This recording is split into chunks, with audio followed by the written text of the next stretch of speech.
प्रार्थी के भाई सोबरन सिंह पुत्र मवासी राम निवासी दौलतपुर थाना नारखी जिला फिरोजाबाद के घर उसके भांजे अंगद थाना सैपऊ जनपद हाथरस का रहने वाला है, जिसका भाई सोबरन सिंह के घर आना जाना था और इसकी पत्नी संगीता से उसके प्रेम संबंध थे। किसी कारण उक्त अंगद ने अपने गांव में फांसी लगा ली थी। उसकी मरने की सूचना सुनते ही इसकी पत्नी संगीता ने भी उक्त अंगद की मृत्यु के बारे में सुनने के बाद अपनी आत्महत्या कर ली थी। लेकिन प्रार्थी भाई के सोबरन सिंह ने जानबूझकर मुझे और मेरी पत्नी सियारानी के विरुद्ध झूठा मुकदमा आपराधिक संख्या 0486/2023 धारा 294, 323, 506, 306 आईपीसी में थाना नारखी जनपद फिरोजाबाद में दिनांक 22 अक्टूबर 2023 को पंजीकृत करा दिया, जिसमें प्रार्थी जमानत पर है। लेकिन मेरा भाई सोबरन सिंह अपनी हरकत से बाज नहीं आ रहा है और मुझे और मेरी पत्नी को जान से मारने की कोशिश करने के लिए हमारा पीछा कर रहा है। प्रार्थी उसके डर के कारण अपने घर पर नहीं रह पा रहे हैं। इसका सहयोग हमारे छोटे भाई की पत्नी गुड्डी देवी, पत्नी कुंवर सिंह इसको सहयोग कर रहे हैं और इस मुकदमे के आधार पर ही हमारी जमीन पर अवैध कब्जा करने की कोशिश कर रहे हैं। प्रार्थी इनकी हरकतों से बुरी तरह भयभीत है। हमारे को जेल भेज दिया हमारे भाई ने। किस मामले में? उसने उसकी पत्नी खत्म हो गई, उससे पहले उसका भांजा खत्म हो गया हमारा जी। हाँ, हमारे पास झूठा मुकदमा लगा दिया, घर में नहीं रहने देता है हमको और कोर्ट में जाते हैं कहीं हमने अपनी तारीख को तो कहता तारीख पे आएगा तो तेरे को जान तक मार देंगे। इसकी सूचना आपने थाना पुलिस को दी? थाना दी तो कहते हैं वो तो उससे मामला शांत कर लो, वो तो बोर आ गया है। पुलिस उन पर कोई कार्रवाई क्यों नहीं? कुछ नहीं कह रही है।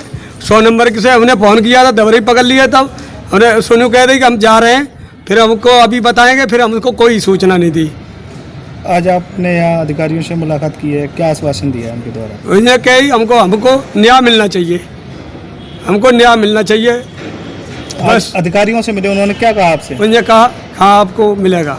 मामला ये है, मेरा भानीजी रहता था मेरे घर पे जी, देवर के पास जी। तो मतलब 2 साल से रह रहा था। उसका कोई मैटर था उसकी पत्नी का, उसका तो मतलब उसकी पत्नी ने ये कहा था कि उनमें झगड़ा हो गया था कोई जी। देवर में और भानीजी में। तो मतलब भानीज जाके उसने अपने घर पर फांसी लगा ली थी। तो 3 दिन के बाद में उसकी पत्नी ने फांसी लगा ली। तो मतलब उसका मैटर उसने हमारे ऊपर लाद दिया कि तेरे पति ने तेने मेरी पत्नी की आत्महत्या की है। तो हमने उसके 5 छुए, हाथ जोड़े, फिर भी नहीं माना। हमने कोर्ट में गए थे, कोर्ट से भी कोई सुनवाई नहीं आई हमारी। हम थाने भी गए थे, नारखी थाने, उसमें भी कोई सुनवाई नहीं आई। चौकी भी पे गए, उसे भी कोई सुनवाई नहीं आई। फिर मैं अपने बच्चों को लेकर घर से लेकर आई हूँ, मुझे घर से निकाल दिया। घर वालों ने मारा पीटी करते, तारीख पे जाती हूँ मैं तो तारीख पे भी धमकी देते मारने की। न कहते तुझे मार के तेरे परिवार को तब शांति पाएंगे हम। पुलिस उसके खिलाफ कोई कार्रवाई क्यों नहीं? कोई कार्रवाई नहीं हो रही है, कोई कार्रवाई नहीं, पता नहीं क्या कर रही है पुलिस। बैठी रहती है, कुछ नहीं कर रही है पुलिस। क्या करती है, कोई सुनवाई नहीं होती। गरीब आदमियों को मैं क्या करूं, कहाँ से पैसा लाऊं, क्या करूं, बच्चों को कैसे पालूं मैं? आज एडीजी मैम से मिली है, क्या आश्वासन? उनने ये कह दिया आपकी कोई समस्या सलस होगी, आपकी मतलब काम होएगा, आपका समस्या का समाधान हो जाएगा आपका। उनने कह दिया। अब देखते आएंगे, उनको दीदी की वो भी देख ले, बहन जी को क्या कह रही है। अब आए हैं गरीब गुरबाएं, क्या करें। 1 साल 1.5 साल होगी, 1.5 साल से मैं भीख मांग रही हूँ, बच्चों को पाल रही हूँ, खवा रही हूँ। तो कब तक खवाऊंगी ये बताओ?